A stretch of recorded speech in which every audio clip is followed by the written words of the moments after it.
Empecemos. Un pelado joven, estudiante de medicina, terminó adicto a los opioides con la tragedia adicional de que como su vida transcurría dentro de un hospital tenía las drogas siempre a la mano.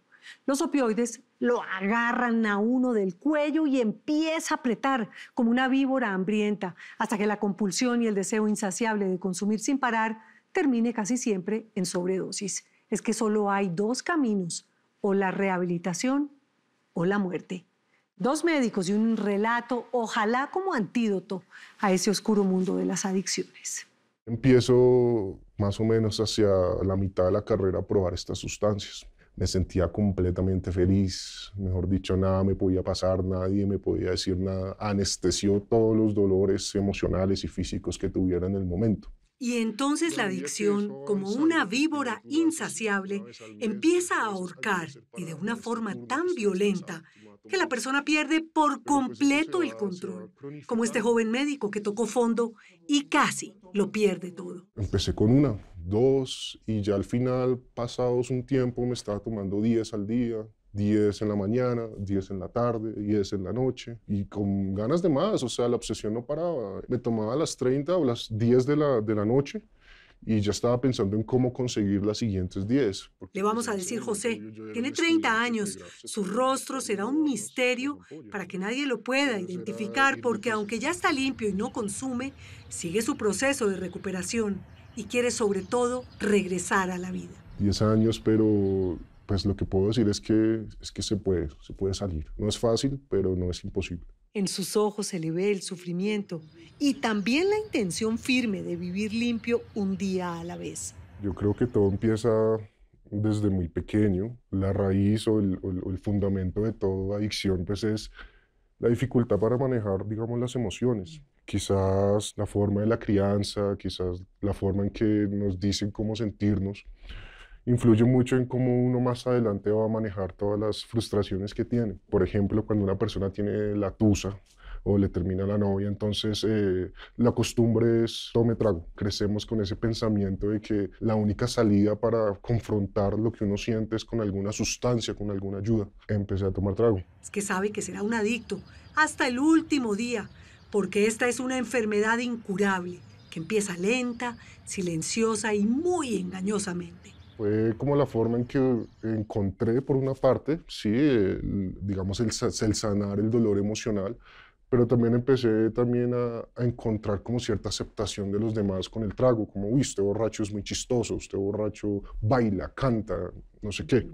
Entonces empieza como uno a enamorarse de la sustancia o de esa reacción que obtiene de los demás.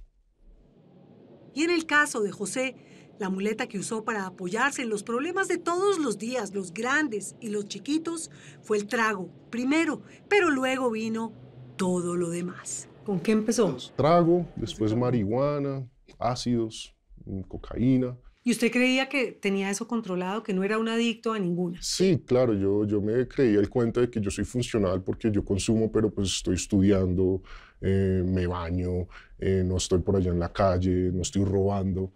Entonces uno se come esos cuentos y dice, listo, no, yo estoy bien, a mí esto no me va a hacer daño a mí, yo mientras lo haga los fines de semana o mientras lo haga de vez en cuando no me va a pasar nada. Y así llegué pues a estas sustancias que venden en las droguerías, estas sustancias que las venden como analgésicos para dolores, por ejemplo, no sé, dolores más o menos fuertes, que se tuvo una tronchadura en el tobillo.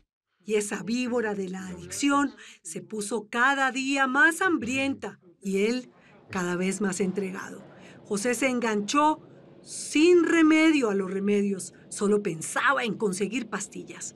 Esa era su única motivación. Es una pastillita y tú lo vas tomando, pero pues obviamente te genera esa sensación placentera. Por ejemplo, tener que salirme del hospital donde estaba trabajando, abandonar a los pacientes y salir corriendo con la bata, con el fonendoscopio a una droguería a buscar las pepas, volver ahí al hospital, llegar todo sudado, meterme al baño, tomarme 10 tabletas, teniendo problemas con todo el mundo, robándole a mi familia.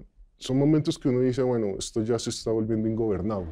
La dependencia a los opioides, el uso de los medicamentos para el dolor mal utilizados, es la responsable de la mayoría de las muertes por sobredosis en Estados Unidos. Y en Colombia también se ha convertido en una tragedia.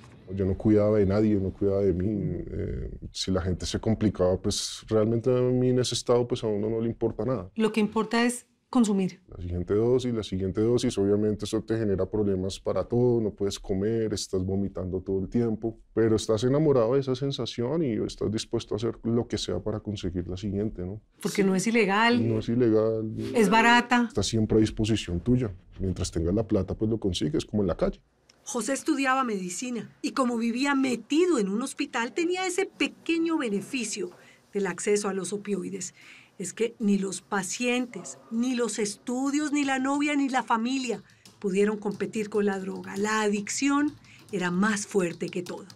Y hubo un momento que ya pues en ese desespero, en esa enfermedad, pues ya me estaba justificando no comprar más pastillas, sino que empecé pues ya a robar los medicamentos en los hospitales. Entonces ya robaba opioides, pero ya inyectados. Entonces era ir de piso en piso en el hospital y robarlas y meterme al baño y buscarme la vena y inyectarme y andar así como un zombie por todos lados. Veía el carro de medicamentos, lo había descuidado, buscaban el Cardex, que es el registro donde están los pacientes, quién tiene formulado tal opioide, y lo robaba, me los metía a la bata, cogía una jeringa, me metía al baño y me inyectaba los medicamentos. El hospital se volvió mi olla. Tocó fondo varias veces. Estuvo interno, pero recayó. Es que cuando salía, el diablo siempre lo estaba esperando afuera. Yo me comí el cuento de que no, lo mío son los opioides, yo puedo seguir tomando trago. ¿Y volvió a llegar al mismo lado? Y volví a llegar Trago otra vez. a las pastillas, esta vez a la oxicodona. Pasaron 2 meses, después de estar 9 meses encerrado, a los 2 meses ya estaba otra vez pues, consumiendo opioides. La gran dificultad es que los opioides, como la codeína, la oxicodona o la morfina, son necesarios, pero adictivos si se usan mal. Algunos es necesario tener fórmula médica, pero hay otros de venta libre. Y claro, siempre existen las ollas y el mercado negro. Entonces lo que hacía era meterme al Mercado Libre y buscaba oxicodona. Sí. Y ahí tienes los distribuidores, haces un pago electrónico y te traen el medicamento por alguna empresa de estas de mandados. José, por consumir, se estaba consumiendo. Estaba acabado, pálido, ojeroso y muy delgado. Pues hice úlceras gastrointestinales, sangrados, me anemicé. Parecía con cáncer, la gente pensaba que yo tenía cáncer. Y en ese círculo vicioso de muerte, en otro intento por salir del hoyo, José llegó a la Fundación Crecer y después de días de dolores por el síndrome de abstinencia y los golpes, cuando reconoció sobrio a su familia destruida y su carrera rota, empezó a recuperar la cordura con la ayuda del psicólogo cartagenero Miguel Petín. En Colombia tenemos la falsa idea de que el adicto es una persona que está en una habitación aislada, que ya no sale, que no se relaciona, o en el peor de los casos creemos que el adicto es un habitante de la calle, etc. Los adictos están operando en los quirófanos, los adictos están piloteando los aviones, los adictos son magistrados de las cortes, los adictos son abogados, los adictos son psiquiatras, son psicólogos, los adictos son presentadores de televisión. Esos son personas que a lo largo de casi 40 años que llevo en esto he atendido. La adicción es una enfermedad y no tiene nada que ver con la voluntad, ni con las deficiencias de carácter, ni con el nivel educativo o las clases sociales. Es una tragedia que no discrimina a nadie. Estamos hablando de uno de los problemas más grandes de la humanidad, el problema de la adicción. Las adicciones se dan en familias de bajos recursos, en familias de medianos recursos y en familias de altos recursos.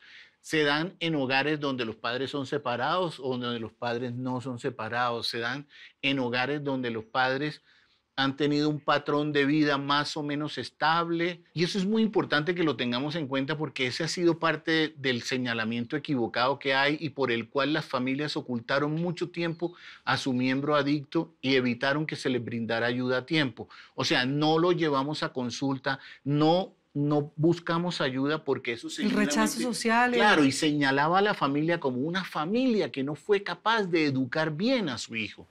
La alarma de las adicciones es tan real que solo en Estados Unidos es como si todos los días se cayera un avión lleno de gente.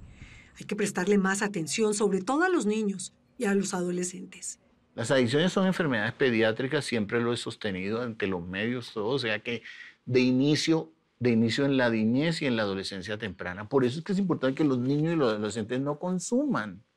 Es por eso que es importantísimo, porque el cerebro está en desarrollo. En adicción lo único que tiene que lograr es un adicto a los 14 años y lo tiene como cliente para el resto de su vida. ¿Aló? El doctor Betín lleva 40 años trabajando con adictos. Ha visto el sufrimiento, el terror, el caos, la incertidumbre y la impotencia. Por eso levanta una urgente voz de alerta. Y hoy en día sí, efectivamente, cada vez hay más adicciones porque hay una gran variedad de sustancias.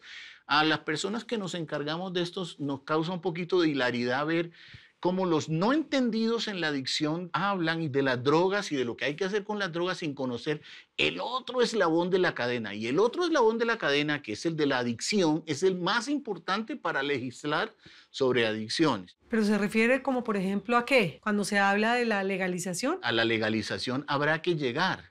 Pero la legalización siempre debe ser el punto de llegada y no el punto de partida. Aquí se habla con una facilidad de que no más a la lucha contra las drogas. Fácilmente los comentaristas dicen no más a la lucha contra las drogas. Y yo digo, ¿de qué manera se luchó contra las drogas? Se luchó contra el narcotráfico, pero aquí no ha habido verdaderas políticas de prevención profundas que hayan implicado que en cada colegio y a cada niño de este país se le haya podido explicar, entender, desarrollar emocionalmente, ayudarle a desarrollar habilidades socioemocionales, que finalmente es el verdadero escudo protector frente a las drogas. Y es que nos están ganando la partida. Las cifras en Colombia del último estudio del Ministerio de Justicia sobre muertes por consumo durante 7 años seguidos hasta el 2020 fue de 28.500 personas que perdieron la vida. El principal problema de salud pública en Colombia es las adicciones y los cuadros que comorbilizan con las adicciones, depresión, ansiedad, suicidio, etcétera, y violencia. Eso es muy importante que lo entendamos. Nosotros no estamos saliendo en blanco siendo un país narcotraficante. Y es que además de todo, esta enfermedad arrastra con la familia completa. Es importante entender que una persona adicta en la familia afecta en promedio 6, 7 personas, los hijos, la esposa, etc. Colombia, hacia los años 80, las personas que nos llegaban tenían en promedio 30 años y unos 10 años de evolución de la adicción. Hoy en día la gente llega con edades promedios en 20 años. Claro, llega gente también de 50, 60 y 70, pero hay una gran cantidad de personas que ya llegan con 20 años y tienen 8 o 10 años de evolución de problemas. José volvió a trabajar, puede mirar el futuro con esperanza, aunque siempre está alerta, porque no puede nunca jamás bajar la guardia. Ese juego con la cabeza, usted todavía se levanta y dice, hoy no. Lo freno, ¿no? Lo freno. No es que lo tenga todos los días, pero cuando lo tengo, pues lo que enseñan es hacer un stop, un chisquido, un aplauso, apretar las manos, hacer algo que te saque de ese pensamiento. O sea, me siento contento, feliz de que haya pasado el tiempo y haya pasado esa pesadilla. Yo a veces me acuerdo de todo, de cuando me inyectaba y parece un mal sueño. Se puede salir, es una cuestión de no de fuerza de voluntad, sino de buena voluntad, que dice en la literatura de la recuperación. Es tomar la decisión de no hacerlo más y hacer lo necesario para mantenerse bien. Yo cuando empecé de adolescente a tomar trago, jamás pensé que iba a terminar inyectándome cosas. ¿Quién va a pensar eso? Pero pues así me pasó, fue exactamente lo que pasó. Fue trago, marihuana, ácidos, uno va escalando, es una carrera. Y te vas haciendo ideas, vas creciendo en tu ego, en tu orgullo y dices, no, a mí eso no me va a pasar. Y esa es la trampa en la que todos caemos. Una trampa en la que es muy fácil caer y es muy difícil de salir.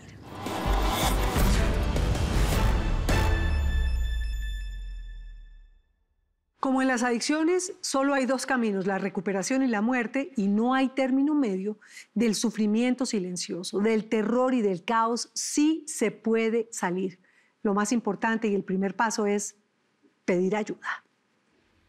Hola, los invito a que se suscriban a nuestro canal de YouTube aquí. Y si quiere ver alguna de nuestras grandes historias, es fácil. Haga clic aquí. Chao, nos vemos.